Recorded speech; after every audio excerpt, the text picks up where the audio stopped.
Welcome to this new and special edition of the Queer God Squad. We are the coolest pastors you'll ever meet. Faith and religion can be complicated for the LGBTQ plus community. Surveys show that evangelical faith is a justification for the greatest attack on the LGBTQ plus community.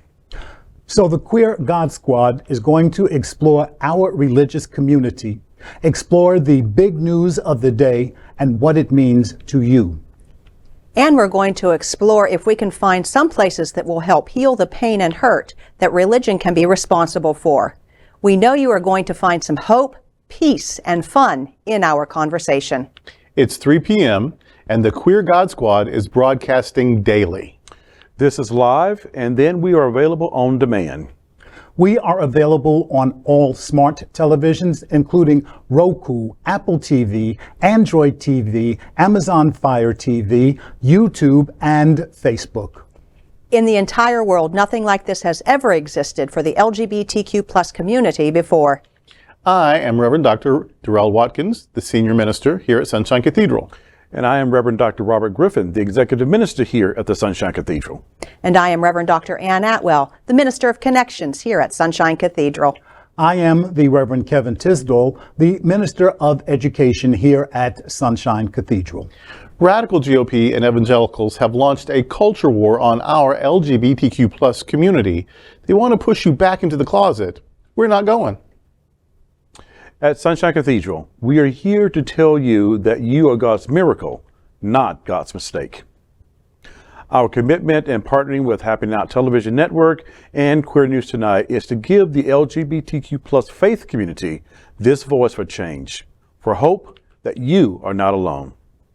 Happening Out Television Network is a 501c3 nonprofit media platform in the television and radio model of PBS and NPR, but designed for our LGBTQ plus community.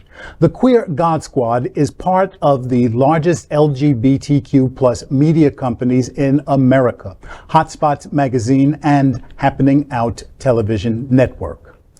Our mission is to support the 10 pillars of the LGBTQ plus community, including the Black community, Latino, lesbian and queer women, trans, students and youth, seniors, HIV/AIDS healthcare, social justice, business, and our 10th pillar is faith. Help us support our LGBTQ plus community. This is the Sunshine Cathedral perspective. Will Pope Francis defeat the Vatican Illuminati over women and LGBTQ plus rights? The Vatican has released the synthesis of a 2-year consultation process, publishing a working document that will form the basis of discussion for a big meeting of bishops and lay people in October.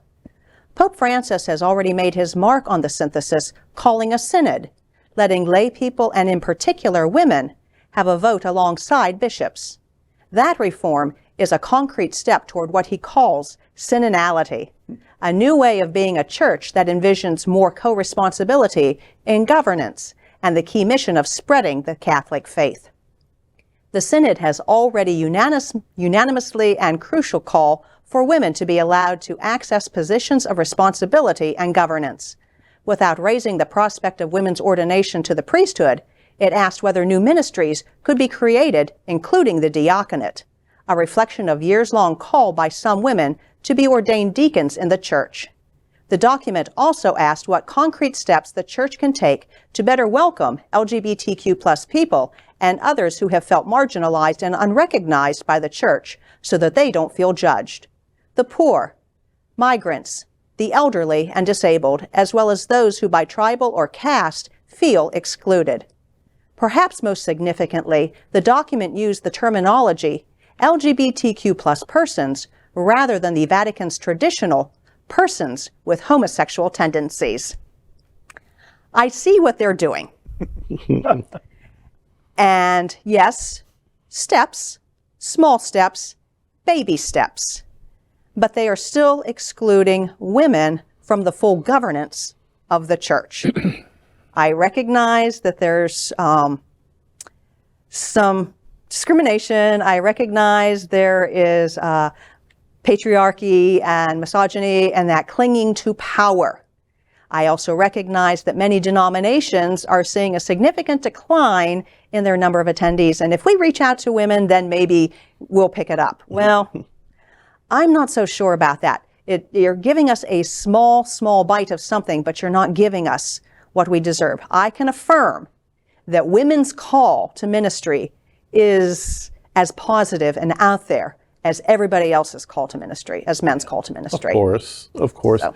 And I mean, steps in the right direction. Thanks for, thanks for waking up to the 1800s where the disciples of Christ were already ordaining women, where Congregationalists and Universalists were already ordaining women. So, well done you.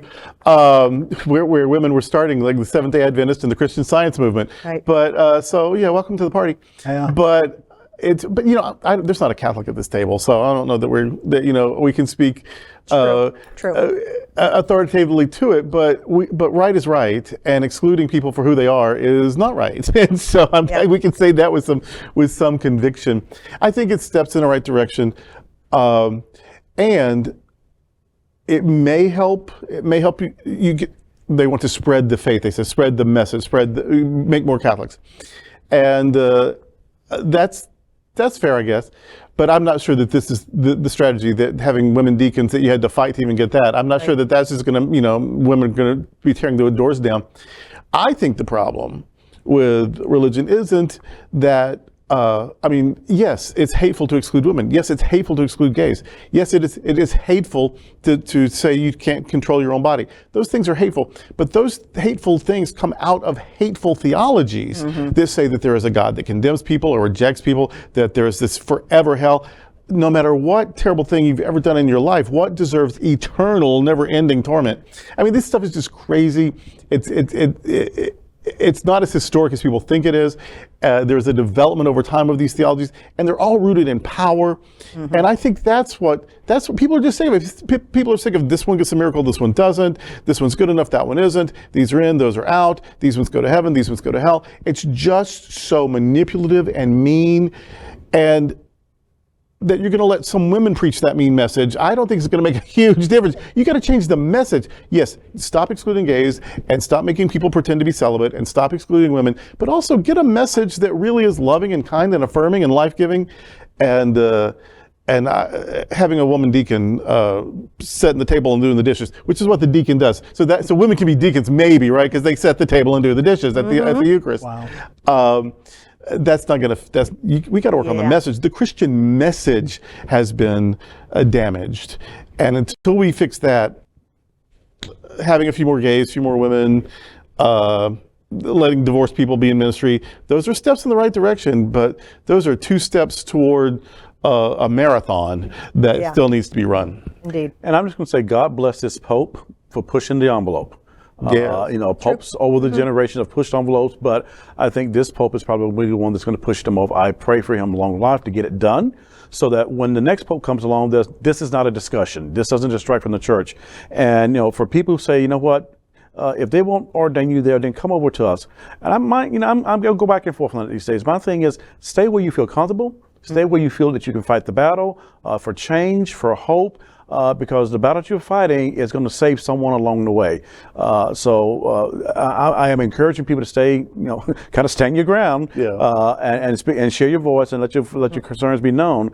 And I pray for that. This is not even an issue. There are more issues going on in the world than this. I can guarantee you that we need to be addressing. And so this is just, where I sit, this is a no-brainer, but for the Catholic Church, this is a major thing for them. And I get it, and at the same time, let's move on. Right. And I will say that the Catholic Church is, they are passionate about the rights of immigrants. They're passionate about relieving the suffering of the poor. Those are things we could actually learn from them and do better ourselves.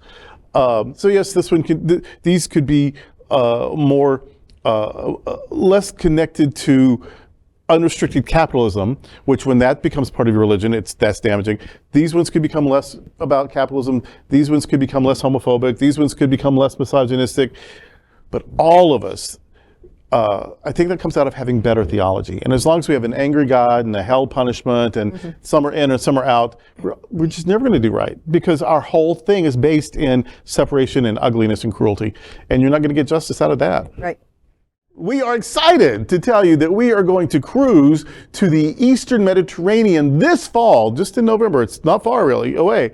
And that will include the world's major religious sites for Christians and Jews and Muslims as we visit Athens. I love Athens. And Egypt, that'll be my first time. And Israel, I love Israel. And Ephesus. These are 3 continents that we'll be visiting on one cruise. And you can find out more and reserve your space. You'll want to do this, I promise, at happeningout.travel/sunshine. Would you like to join the Queer God Squad on a special winter cruise in 2024? Well, now you can. You will visit Cozumel, Mexico, Grand Cayman, and Ocho Rio. And you can even add an open bar and Wi-Fi. Join us by going to happeningout.travel/sunshine. That's today with the Queer God Squad. We want to thank you for joining us. We're here daily at 3 p.m. to have some fun and to talk about what our LGBTQ plus community is talking about.